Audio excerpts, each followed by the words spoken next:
Chip, good morning.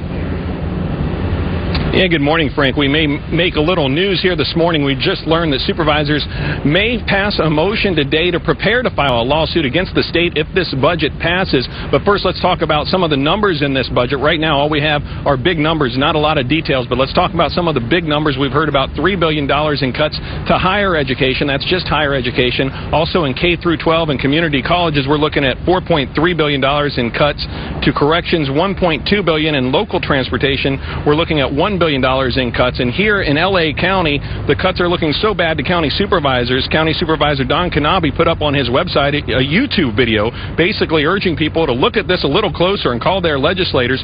We're here with Don Knabe now. You are telling me now that you guys are now considering legal action because of some of the measures they've put in this budget. Absolutely.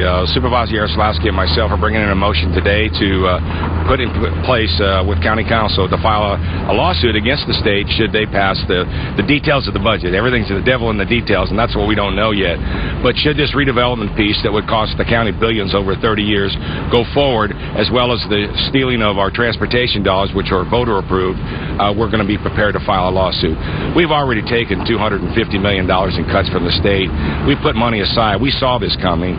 We had a rainy day fund, and so what's very frustrating for us, these second and third round cuts could be just catastrophic to the county of Los Angeles, the most vulnerable people, the population that we're responsible to serve by law. And you were saying, I think we were talking about this earlier, that they're looking about maybe $1 billion in total cuts to the county's budget. If I'm doing my math right, that's about 5% of the total budget. Absolutely. As I said, we've taken over $250 million in cuts already. Worst case scenario that we're looking at with everything that's being talked about is another $700–800 million in cuts. So it would be catastrophic to us. I mean, we're going to be able to weather a storm, and we could weather our own storm, but these second and third round cuts are going to be dramatic. And the legal action is based, you don't think some of these moves that the state is talking about doing, particularly taking the gas funds and some of the property taxes, you don't think that's legal?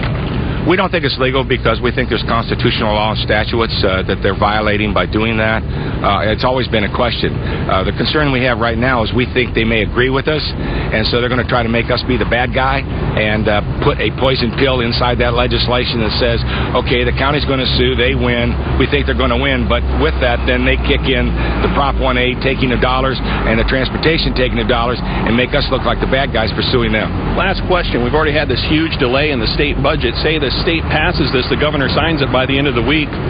You filed a lawsuit. How could that affect the whole process? Could they be at square one again? Well, I think so, and I think part of that is the fact that some of these cuts wouldn't take place for 90 days. I mean, obviously, this whole budget process is a work in progress. We're going to be doing this all summer, probably really getting down to the nitty-gritty in September, October, once we really find out what's going to happen. But we just want to be prepared. That's what we're trying to do. We've got people up there. We've been going up there.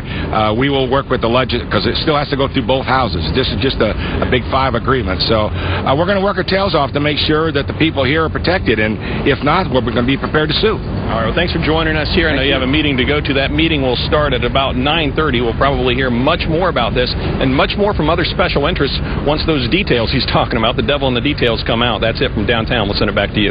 Great reporting there, Chip. Thank you very much for